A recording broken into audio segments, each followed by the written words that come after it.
నువ్వు ఇంత సువార్త చేయకపోయినా సువార్త చేసేవారితో కలిసి మీ నీ భర్తని, నీ అన్నని, తమ్ముడు ఎవరైనా కానీ పురుకొల్పి వాళ్ళ సువార్త పంపించి నువ్వు కూడా వాళ్ళ కోసం ఏం చేయాలి?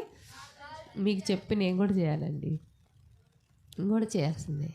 ఒకసారి అన్నవాళ్ళు నంది కొడుకురు మొదలుకొని బయలుటి వరకు సువార్త చేస్తారు 1 డే.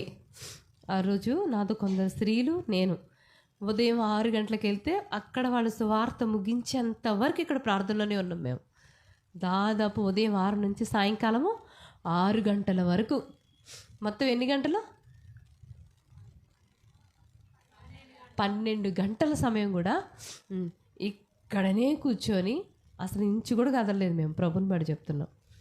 ఇక్కడే కూర్చొని కొందరు స్త్రీలు, కొందరు అక్క వాళ్ళు నాతో ఉన్నారు, నేనున్నారు. ఉదయం 6 గంటల నుంచి సాయంత్రం 6 గంటల వరకు. ఎందుకంటే దినాలు ఎక్కడ సువార్త ప్రకటించడానికి స్వేచ్ఛ లేకపోయినప్పటికీ దేవుడు మన పరిధిలో ఇచ్చాడని వాళ్ళు చేసే పరిచర్య. మళ్ళీ అప్పుడు ఎట్లుందంటే ఎండ, తీవ్రమైన ఎండ, భయంకరమైన ఎండ, అసలు బయటికి వెళ్ళడానికి అంత తీవ్రమైన ఎండ అనమాట. ఆ ఎండలోనే వాళ్ళు ఉదయం 6 గంటల నుంచి సాయంత్రం 6 గంటల వరకు దాదాపు సహోదరులు ఇక్కడ నుంచి దాదాపు ఒక 30 మెంబర్స్ ఉంటారేమో, 30కి ఎక్కువే ఉంటారేమో, అంతమంది కలిసి కూడా ఎక్కడికి వెళ్ళారు? సువార్త చేయడానికి వెళ్తూ వచ్చినారు. మనం ఎంత ప్రార్థన చేస్తే వాళ్ళంత సువార్త చేస్తారు. మనం ఎంత ప్రార్థన చేస్తే దేవుని పని అంతగా కొనసాగిద్ది.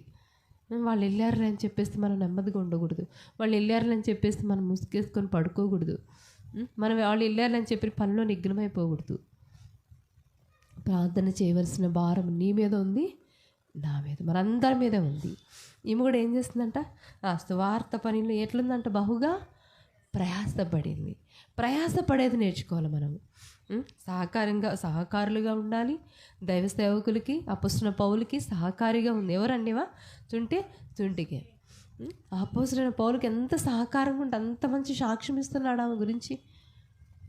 లవోదియ గురించి కూడా ఇస్తున్నాడు అనమాట. వాళ్ళిద్దరి గురించి ఎంత మంచి సాక్ష్యం ఇవ్వగలుగుతున్నాడు.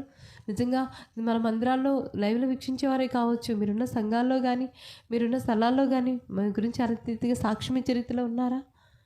ఇక్కడ సియోన్లో ఉన్న మనందరి గురించి సాక్ష్యం ఇచ్చేవారికి మనం ఉన్నామా?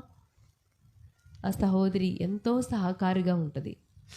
ఎంతో సహకారులుగా ఉండాలి సేవకులు. చాలాసార్లు మనం తప్పించుకుంటాం కదా, చాలాసార్లు మనం తప్పించుకుంటాం. ఎన్నెన్నో రకాల సాతాను మన ఏం చేస్తుందంటే ప్రేరేపిస్తుంటుంది. నిస్తల్లి సాతాను మన ఏం చేస్తుంటుంది? ప్రేరేపిస్తుంటుంది. ఎన్ని రకాలుగా ప్రేరేపిస్తుంటుంది అంటే వాడు ఇంకా ఏం వెళ్తావులే, ఏం చేస్తావులే, ఏం కూర్చుంటావులే మీటింగ్లో, ఏమంతసేపు రాత్రి 10